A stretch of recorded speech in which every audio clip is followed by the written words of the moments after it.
They said no woman could survive the deep forest of Calabar, that even strong men went in and never came back. But one red-haired Scottish woman packed her Bible, rolled up her sleeves, and walked straight into the heart of danger, not with a gun, but with courage that would silence cannons.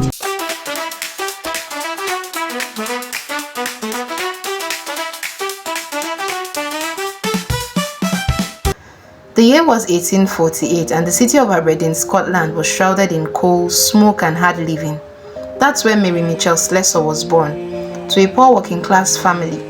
Her father was a shoemaker who drank away his wages, and her mother was a gentle, prayerful woman who told her stories about missionaries in faraway Africa. By the time Mary was 11, she was already working 12 hours a day in a textile mill. Her hands, small and quick at the looms, but even as the machines thundered, she dreamed, not of dresses or dances, but of Africa, that mysterious land her mother spoke of. When her father died, life didn't get easier, but it did make her stronger.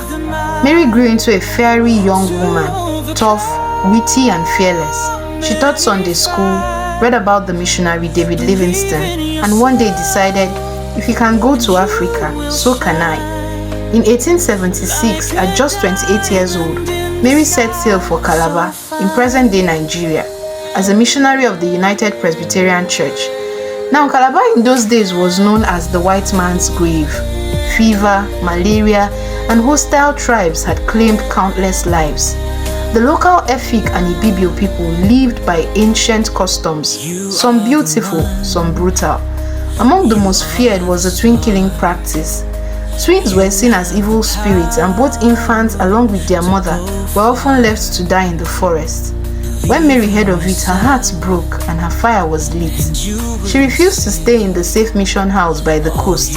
Instead, she packed a few belongings, slung her Bible under her arm, and marched straight into the interior villages, barefoot, alone and unarmed. The people stared. They had never seen a woman like her. A white woman who spoke their language, ate their food and slept in their huts. When she saw a crying baby abandoned in the bush, she didn't run. She picked the child up, held it close and declared, "No child of God is evil." That act of defiance, of love, began to change everything. Soon word spread through the forest of Calabar. There's a white woman who saves twins. They began to call her Eka Bukurowa, mother of all the people.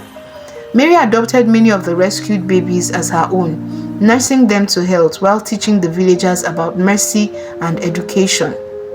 But her mission wasn't just about saving babies. She stopped tribal wars, settled disputes, and faced chiefs with boldness that startled even the warriors. There's a story that when two tribes prepared to go to war, Mary stood between them, unarmed, and shouted, "If you shoot, you have to shoot me first." The warriors lowered their weapons. Another time, a village chief raised his machete to kill a slave accused of witchcraft. Mary stepped forward, held his wrist and said calmly, "Let her live. She will prove herself innocent." The chief obeyed. It was as if she carried an invisible authority born of faith, not force. Year after year, Mary walked deeper into the jungles, teaching, healing, and fighting injustice. She built schools, churches, and homes for orphans. When the British government tried to enforce colonial rule, they turned to her for help, saying, "Mary Slessor understands these people better than any of us." She became a vice consul, a judge, and a peacemaker, the bridge between two worlds. Even when sickness struck, she refused to leave. Malaria, exhaustion, loneliness, nothing broke her spirit. In 1915, after nearly 40 years in Nigeria, Mary Slessor grew weak and ill. She was living in Use Ukot Oko, surrounded by her adopted children.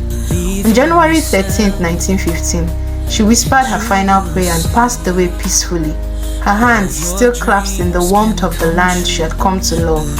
The people wept as they carried her to rest, not as a foreigner, but as one of their own. She was buried in Calabar, far from Scotland, but close to the hearts of the people she saved. So when you hear her name, Mary Slessor, remember this: she wasn't born powerful, rich, or fearless. She was an ordinary woman with extraordinary courage, a woman who walked into the dark corners of the earth, carrying nothing but a mother's heart and a blazing faith that changed the nation. What do you think about Mary Slessor? I'd like to know your thoughts in the comment section. For more stories like this, please follow, like, share and subscribe.